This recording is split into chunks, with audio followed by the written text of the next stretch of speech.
আপনারা এত হাদিস বলেন, অমুক আজহারি সমুক আজহারি, শুধুমাত্র নিজেদের রাজনীতিকে চমকানোর জন্য আপনারা এখান থেকে আপনারা বক্তা তুলেন। টাকা আপনার হাতে, মেকানিজম আপনার হাতে, ফেসবুক আপনার হাতে, পৃথিবীর আনাচে কানাচে ছড়িয়ে আপনারা কিছু মানুষকে হিরো বানিয়ে দেন। কর কান মুচড়াইতে পারে না, কর কান মুচড়াইতে পারে না। দুই একটা ইংরেজি শব্দ জানার নাম এলম। এলম, এটা এলম।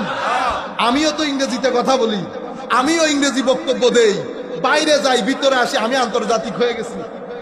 ও ভাই, আপনার গ্রামের মধ্যে হাজারে হাজার শত শত শিক্ষক আছেন যারা এমনি তুললে আমার মতো আজহারি দুনিয়ার মধ্যে পদাইশ হয়।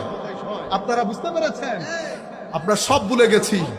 খেলাফত, রাজনীতি, আমাদের খলিফা লাগবে। আপনি আমার নবীর এশকের সমুদ্রে আউলিয়ায়ে কেরামের শানে বিয়াদবি শিখিয়েছেন। আপনি দেখেন ওলিদের মাজার পা দিয়ে ভেঙে ফেলবো। আমি বলছি আপনি সমালোচনা করেন, সমালোচনা করার অধিকার সবার আছে, আপনিও করেন সমালোচনা, কোনো অসুবিধা নেই। কিন্তু বেটা, এটা একটা কথা হইল, আল্লাহর ওলিদের মাজার বাংলাদেশের বেশিরভাগ মানুষের সম্মানের জায়গা না? আপনি যখন এই কথাগুলা বলবেন আমাদের মানুষের অন্তরে কষ্ট লাগবে না?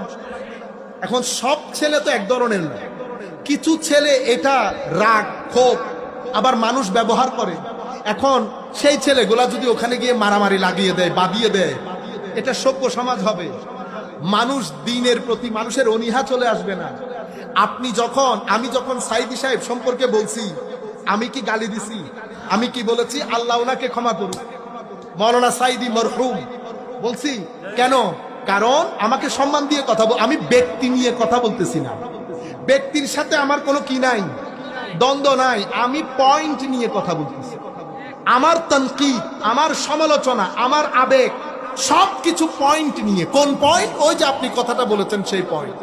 কারণ আমি আপনাকে বলছি, আমি আপনার জবানে ওই হাদিসগুলো যদি শুনতাম, আজকেও ক্যাসেটে টেনে টেনে শুনতাম, কত সুন্দর কণ্ঠ শুনতাম, আল্লাহর নবীর আল্লাহর দরবারে দোয়া করতাম। কিন্তু শানে রেসালত সেই অর্থে আমরা বলি না। আমরা এখন ছোট ছোট মাসলা নিয়ে চলে আসি, ঠিক না?